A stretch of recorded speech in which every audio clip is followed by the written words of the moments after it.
जी आप इस आवाज चेक कर लें।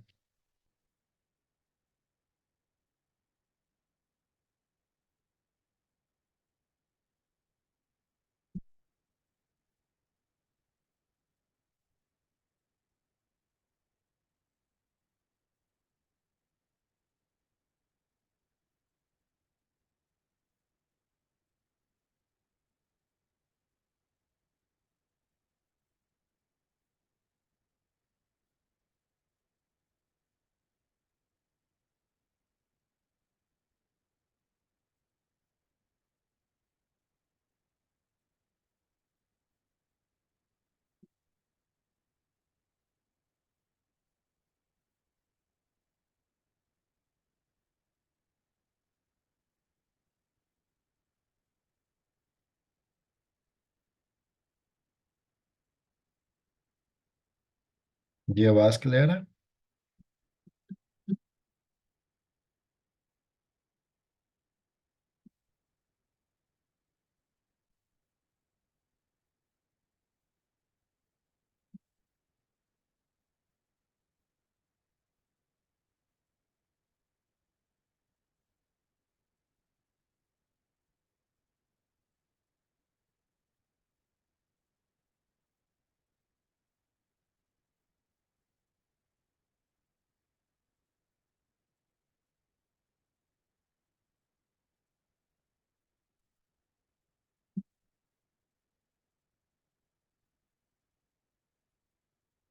जी आपको आवाज आ रही है।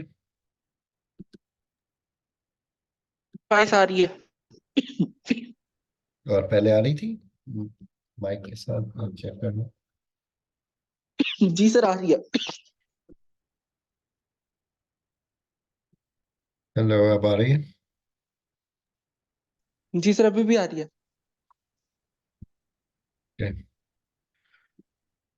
ओके जी। आज हमने टॉपिक जो कवर करना है वो ओशन करंट्स का है। दो पार्ट्स में कवर होगा। 40 मिनट्स का ये लेक्चर है तो इसके दो सेक्शंस हो जाएंगे, 10 मिनट की बीच में ब्रेक होगी। सो बेसिकली जब हम मूवमेंट ऑफ ओशन वाटर को स्टडी करते हैं तो उसमें से एक टाइप है जिसको हम ओशन करंट्स का नाम देते हैं। ओशन करंट्स में बेसिकली जो मूवमेंट ऑफ वाटर है, it is more like a river. It is a flow of water from one place to another.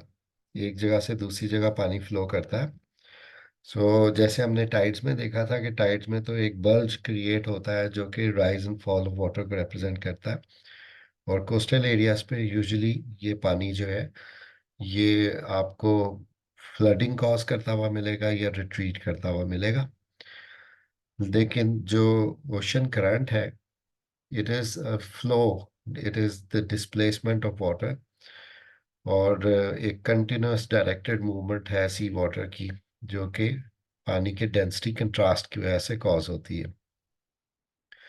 Density contrast इसमें इसलिए इम्पॉर्टेंट है कि it actually creates the difference of level of water. पानी के level में जो difference आएगा वो इस तरह से है कि लो डेंसिटी वाला पानी या जिसकी आप कह लें कि मैस वॉल्यूम की निस्बत कम होगा। क्योंकि हम इसका जो फॉर्मूला फॉलो करते हैं डेंसिटी का, उसको रेफर किया जाता है T is equal to m over v. So the formula would be D is equal to m over v.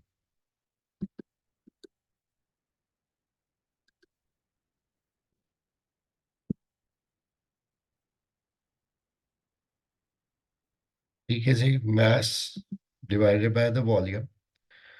और अगर mass इंक्रीज हो पानी का तो उसकी पॉसिबिलिटी यही होती है कि उसमें सॉल्ट्स ऐड हो गए हो, जैसे सलाइन वाटर है, that will have more mass than the volume. और अगर हम टेम्परेचर को रेफर करते हैं with respect to this equation, तो टेम्परेचर का इफेक्ट जो है वो हमेशा वॉल्यूम पे आता है। जब वॉल्यूम इंक्रीज करता है तो उसके साथ डेंसिटी डिक्रीज करती है। इनवर्स रिलेशनशिप है, क्योंकि वॉल्यूम जो है वो आप यहाँ पे इक्वेशन में देख रहे हैं, that is actually dividing the mass.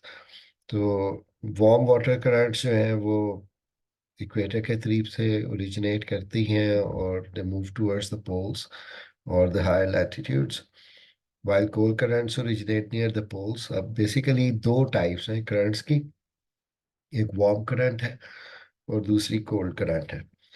इसको हम रिलेटिविटी की सेंस में ज़्यादा इम्पोर्टेंटली डिस्कस करते हैं, वो इस सेंस में कि जो करंट अगर एक गर्म इलाके से जैसे इक्वेटर से ओरिजिनेट तो हो गई, लेकिन अगर वो एक कोल्डर रीजन की तरफ फर्दर ट्रैवल करती जा रही है, तो कि उसका टेम्परेचर डिक्रीज करता जा रहा होगा टाइम टू टाइम और ट्रैवलिंग के साथ, लेकिन उसमें मेन बात यही रहेगी कि जैसे जैसे वो आगे एडवांस करेगी उसके टेम्परेचर में कमी होगी, लेकिन जिस रीजन में वो एंटर हो रही है उस रीजन के टेम्परेचर से उसको कंपेयर किया जाएगा।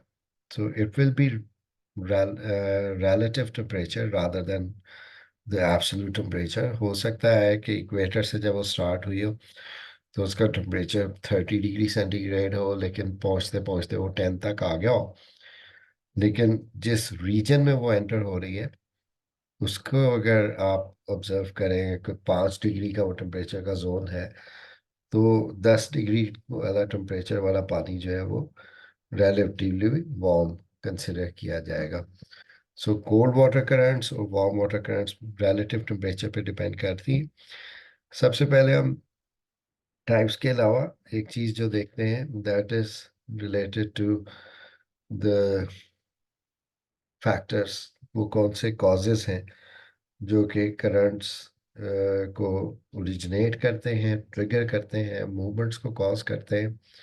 सो उसमें सबसे पहला जो कॉज, जैसे ऑलरेडी हम डिस्कस कर रहे हैं, that is the density contrast. Density contrast में दो तरह के फैक्टर्स आते हैं। Number one factor is the temperature difference.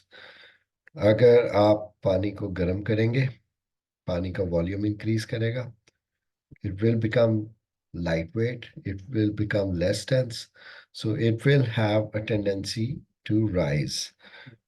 सो जहाँ पे पानी राइज करेगा, या आप कह रहे हैं कि वो अपवेलिंग करेगा, जो प्रोसेस है उसका नाम जो है वो अपवेलिंग है। So if it will upwell, तो उसमें अपवेलिंग में जैसे कि इक्वेटोरियल रीजन है, तो वहाँ पे पानी जब राइज कर रहा होगा, या जैसे हम बॉइलिंग वाटर को देखते हैं किसी भी बर्तन में, तो उस बर्तन के जो सेंटर में जहाँ पे हीट सोर्स है, जहाँ से उसको वार्म अप कर रहा है, वहाँ पे पानी जो है वो आपको ऊपर उठता हुआ नजर आएगा। This is the process of upwelling. ठीक है, तो वर्ड हियर है अपवेलिंग, जो कि रेफर करता है upward movement of warm water.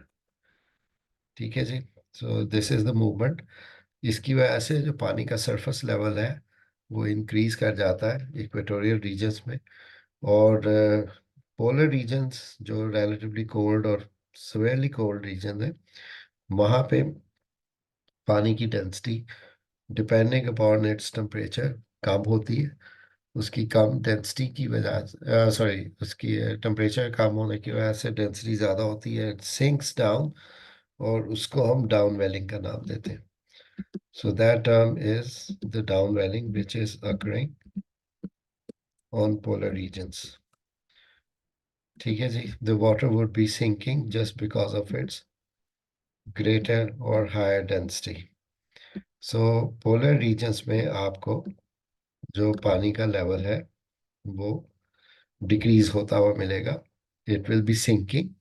और सिंकिंग वाटर जो है that actually has a low surface level, accordingly equator से पानी को चलना चाहिए towards the polar regions and vice versa. जिस तरह एक गर्म पानी के फ्लो की जो डिस्प्लेसमेंट होती है जहाँ से वो फ्लो करता है, वहाँ पे आप उसको ऑब्जर्व कर सकते हैं। अब यहाँ पे देखिए, मैप में हम देख सकते हैं कि जो डेंसिटीज हैं वो किस तरह से वेरी कर रही हैं। पहले आप सैलिनिटी की डिस्ट्रीब्यूशन देख रहे हैं, तो इसमें जहाँ पे more than 37 salinity red colour में आपको नज़र आ रही है, इसको अगर आप ऑब्जर्व करेंगे तो उसमें आपके सामने है कि जो रीजन्स पार्शियली इनक्लोज सीज की आपको नज़र आते हैं, फॉर एग्जांपल हम यहाँ पे मेडिटेरेनियन सी को देख रहे हैं। ये कर्सर आपको विजिबल है? ये कर्सर आपको विजिबल होता है लेक्चर में?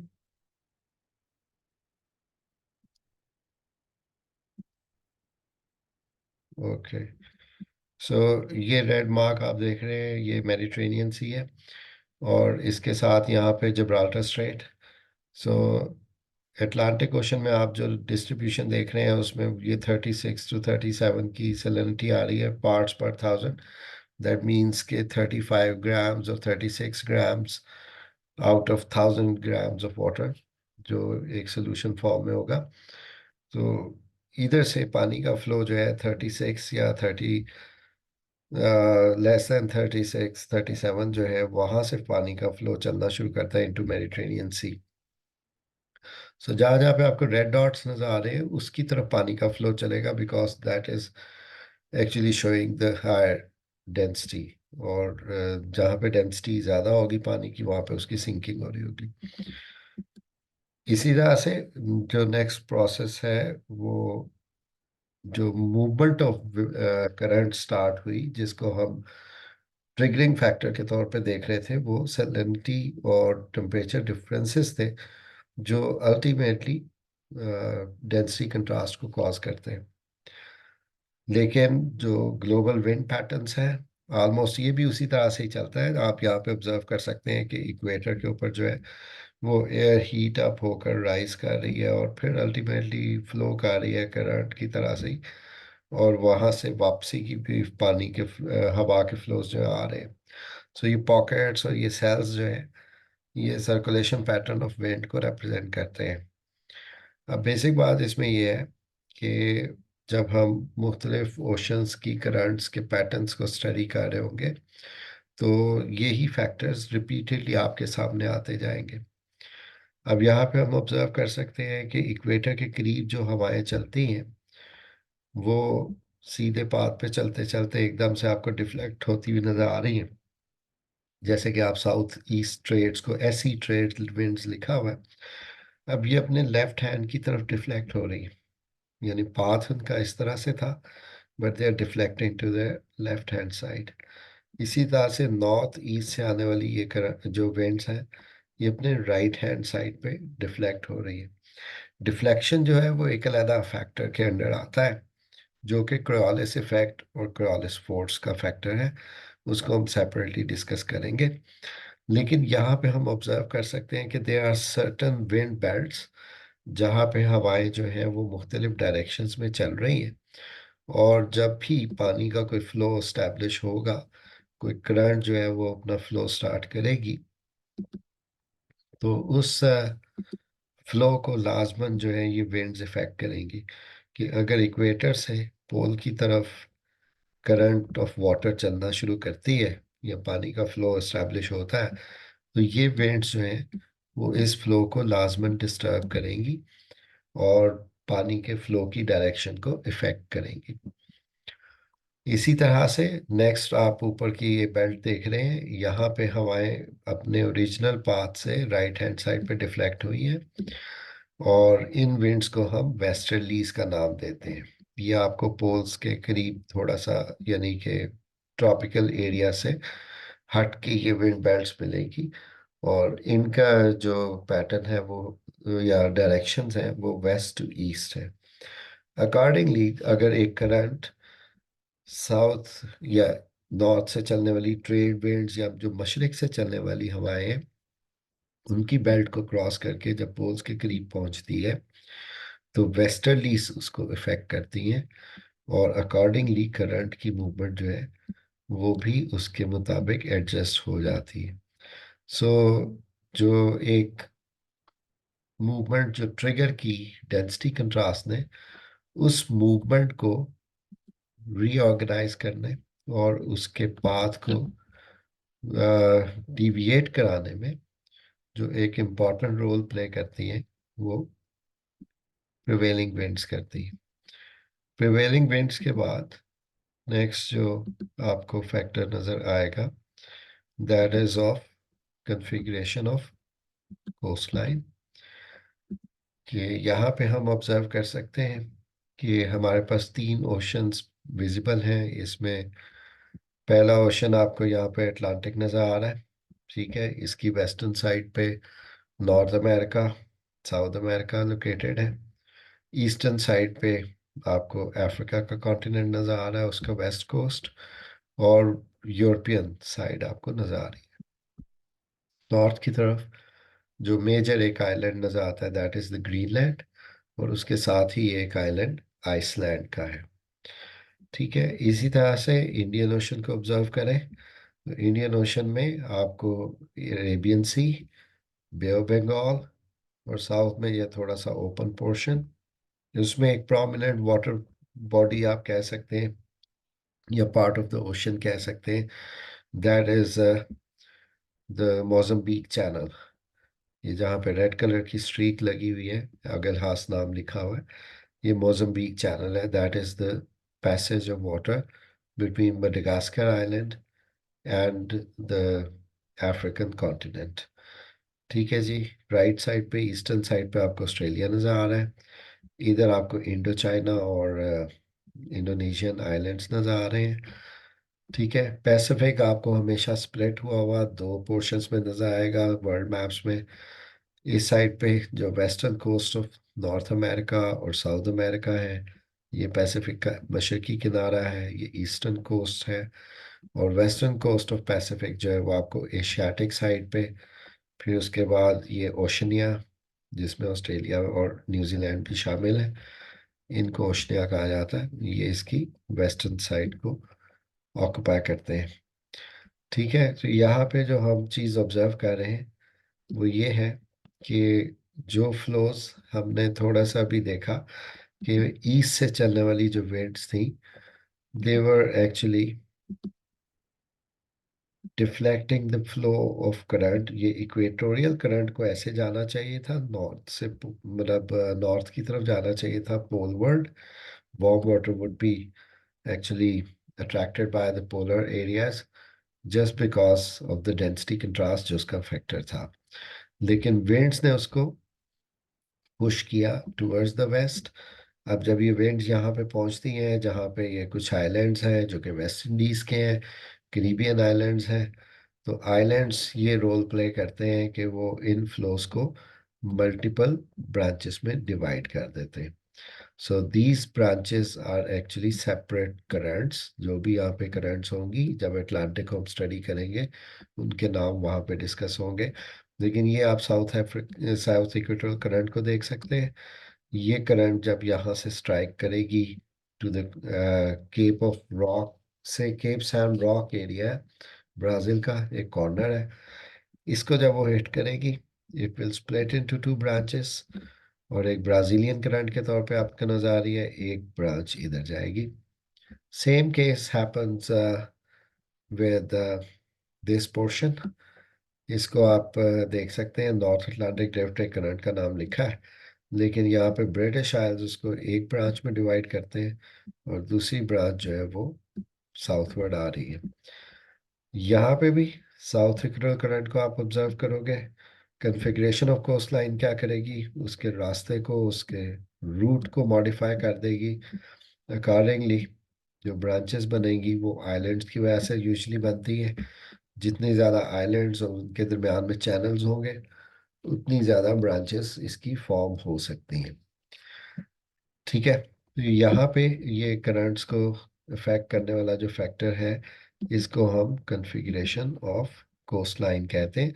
एग्जाम्पल्स इसकी जब आप स्केच पढ़ लेंगे, जब आप मतलब circulation flows of currents in different oceans पढ़ेंगे, ऑटोमेटिकली इस पोर्शन के लिए आपके पास ऑब्जर्वेशन पॉइंट्स और एग्जाम्पल्स बढ़ जाएंगी।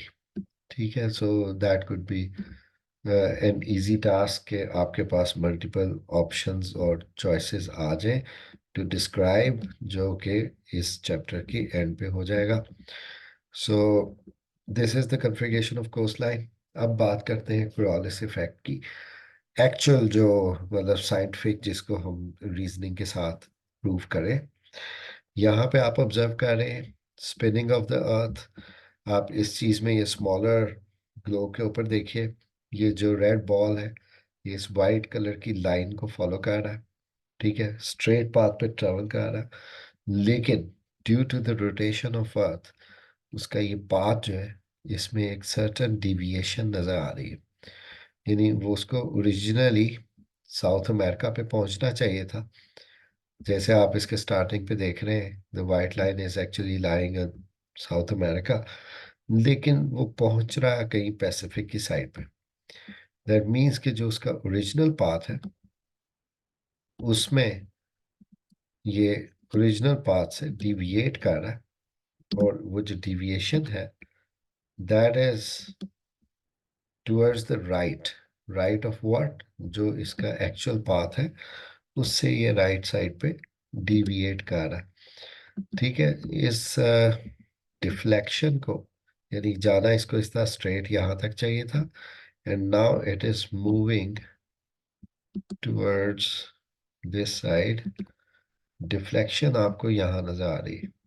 सो जो ओरिजिनल पाथ था उससे अगर आप देखें, if you are facing towards this original path, तो ये अपने ओरिजिनल पाथ से राइट हैंड साइड पे डिफ्लेक्ट हुआ, ठीक है। अब इस डिफ्लेक्शन का कॉज क्या है? अपेरेंटली देखने में आपके सामने ही है कि ये कॉज हुआ है because of the rotation of the अर्थ। जमीन की जो रोटेशन थी उसने इस डिफ्लेक्शन को कॉज किया है। लेकिन इसके साइंटिफिक जो इक्वेशंस बनेंगी वो किस तरीके से होनी है, उसमें आप सिंपली ये ऑब्जर्व कर सकते हैं कि जब हमारा प्लेनेट अर्थ रोटेट करता है तो उसकी जो एक्सियल रोटेशन है, इसको हम पहले से पढ़ चुके हुए कि नॉर्थ साउथ लाइन जो है वो इसके एक्सिस पॉइंट्स है। और यहाँ पे मैं इक्वेटर ड्रॉ कर रहा हूँ। इक्वेटर के बाद मैं यहाँ पे एक सैंपल के तौर पे 60 डिग्री लैटिट्यूड पैरेलल जो है उसको ड्रॉ कर रहा हूँ।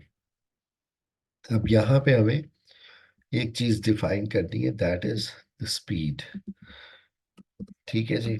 हम ये तो कहते हैं कि जमीन अपने महवर पे या अपने ऑर्बिट, सॉरी, अपने इस एक्सेस के ऊपर 24 घंटे में एक रोटेशन कंप्लीट करती है।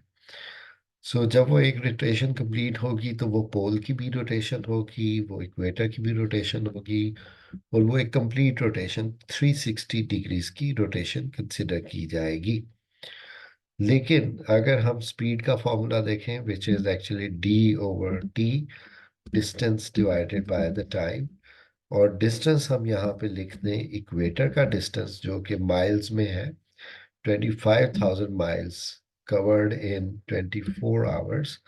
ये इसकी स्पीड कैलकुलेट हो रही है इक्वेटर के ऊपर, and this speed will be 1047 miles per hour, ठीक है जी। ये तकरीबन एक घंटे में 1050 मील तक जो है वो रोटेट कर रही है।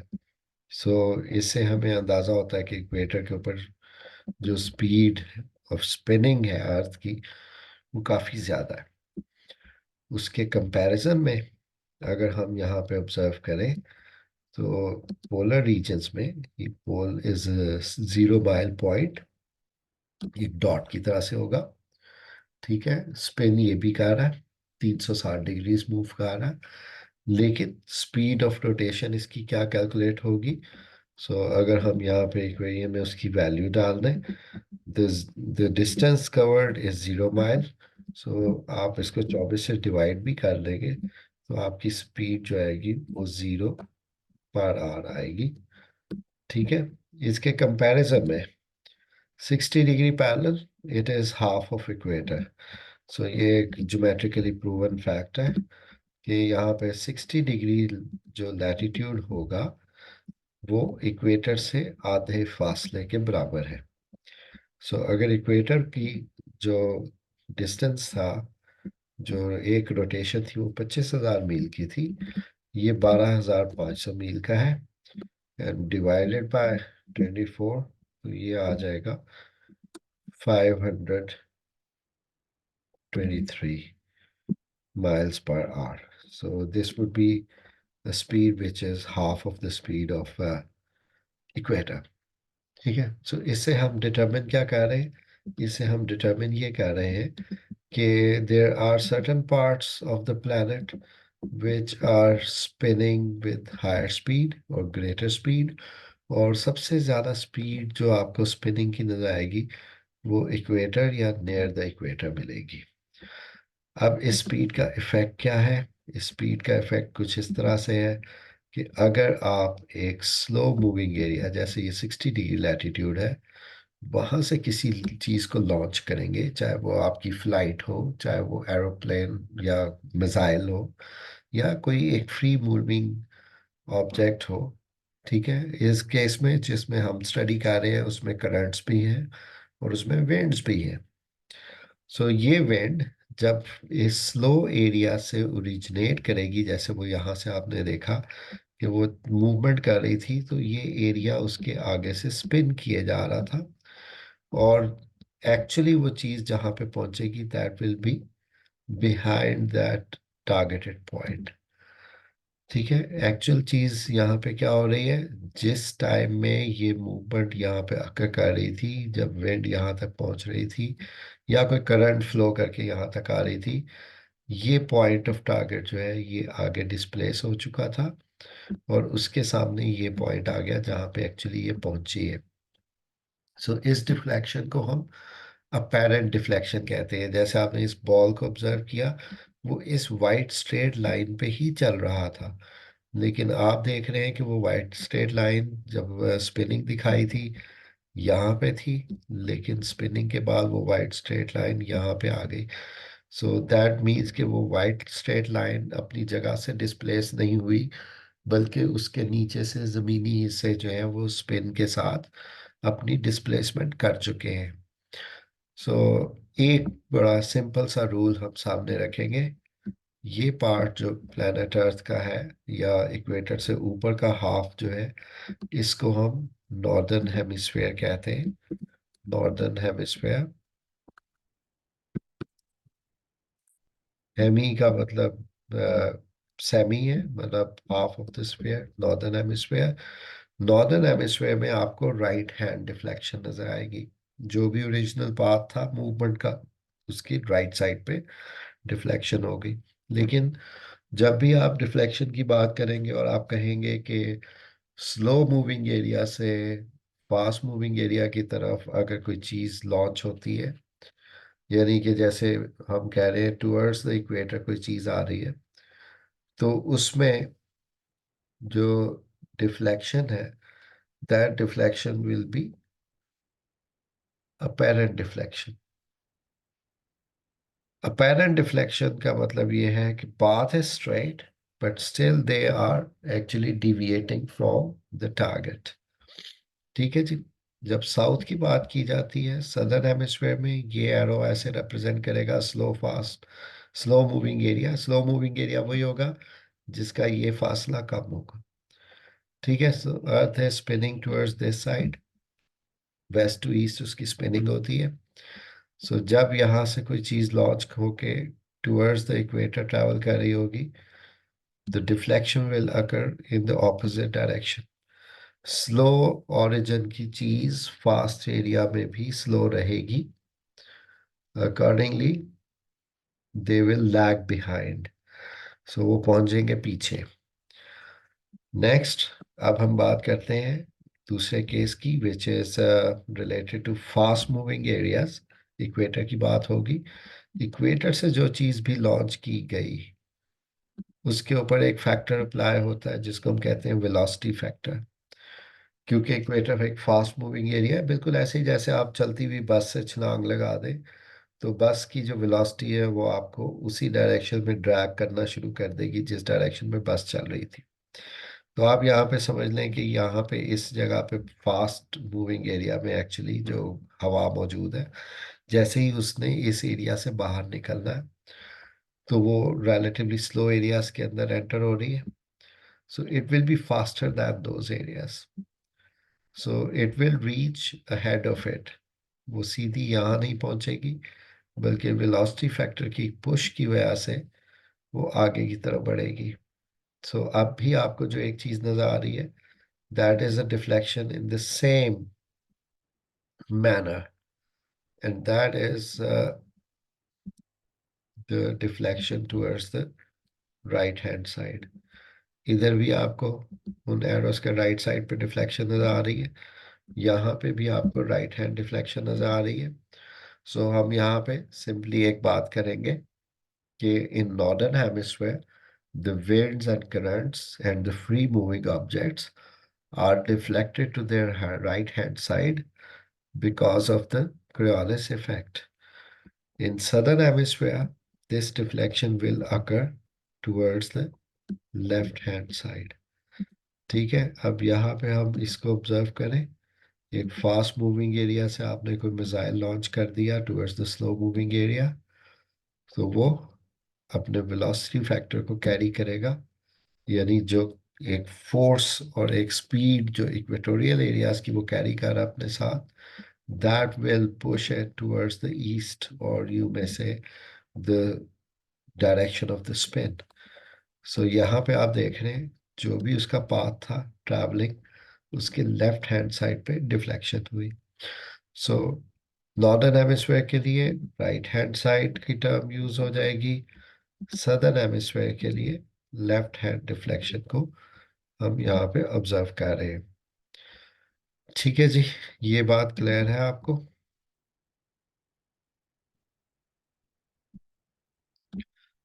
इसके लिए आपके ग्रुप में दो वीडियोस मैं और शेयर करूंगा जो एनिमेटेड वीडियोस होंगी, जो इसको फर्दर इलेबरेट तो नहीं, मतलब एक सिंपलर तरीके से एक्सप्लेन कर देगी. यहाँ पे मैंने आपको जो है वो इक्वेशंस के थ्रू जो है वो कन्वे किया.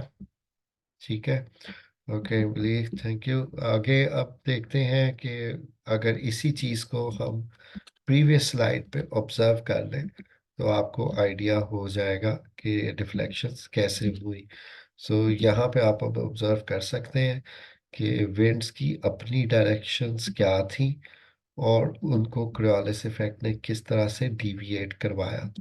सो इधर हम ऑब्जर्व कर सकते हैं in case of trade winds, ये एक्चुअल मूवमेंट थी विंड की, लेकिन ये अपने राइट हैंड साइड पे डिफ्लेक्ट हो गई नॉर्दर्न हेमिस्फीयर पे. This was the movement of wind in southern hemisphere, और वो अपने लेफ्ट हैंड साइड पे डिफ्लेक्ट हो गई because of the Coriolis effect. इधर की विंड्स को देख लें, वेस्टर्लीज को.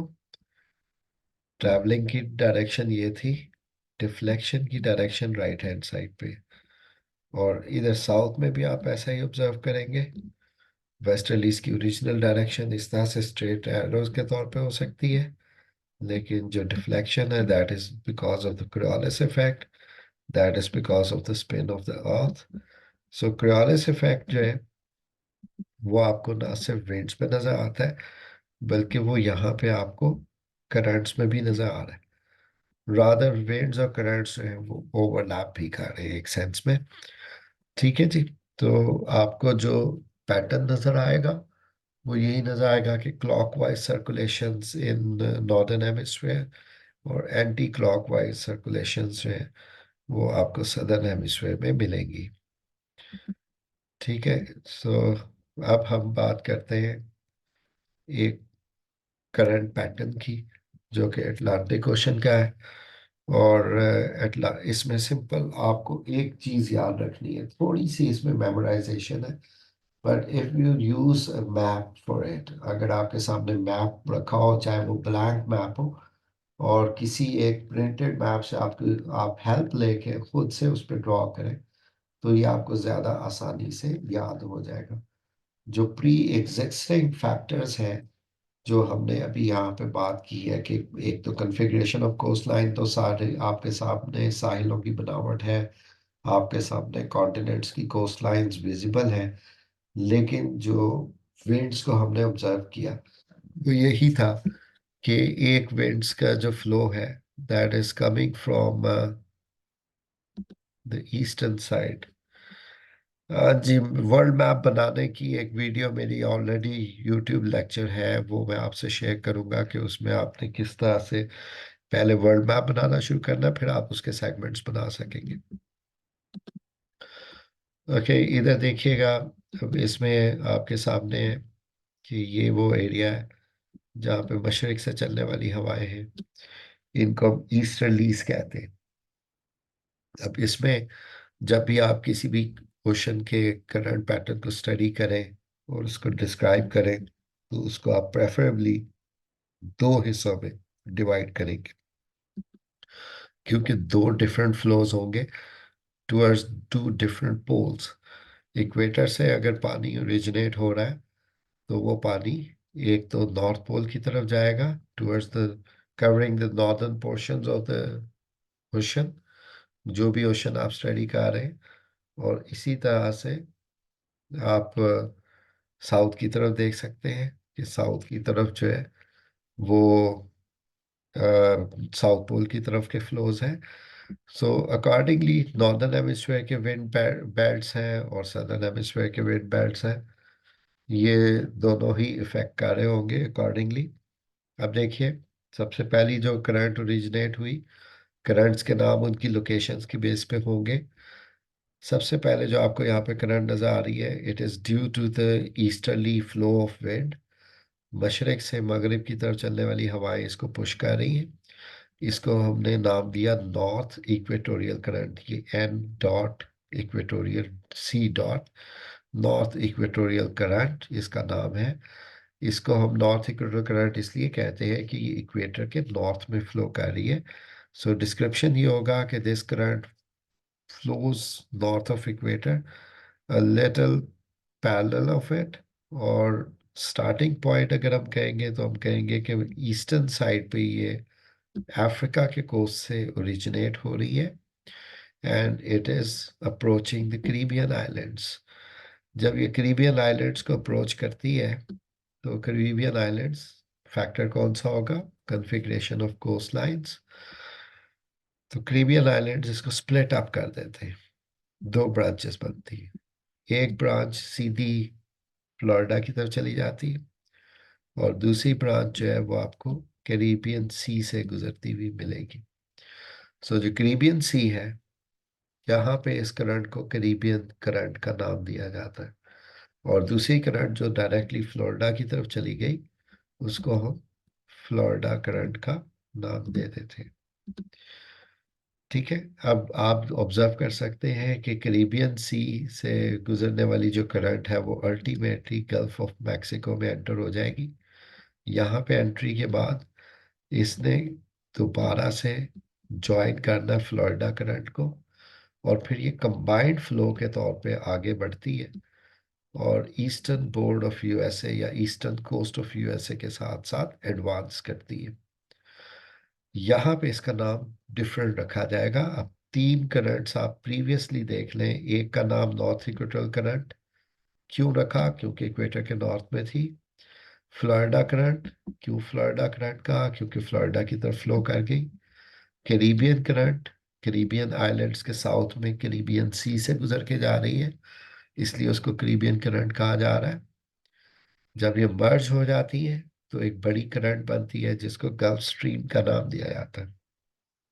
गल्फ स्ट्रीम एक सर्टेन पॉइंट पे आकर मगरिब से आने वाली हवाओं, जिनको हम वेस्टर्लीज के तौर पर स्टडी कर रहे थे, उनके इन्फ्लुएंस में आती है। और ये वो पॉइंट है जो कि एक आइलैंड है कनाडा का, इसको हम न्यू फाउंडलैंड के तौर पे आइडेंटिफाई करते हैं।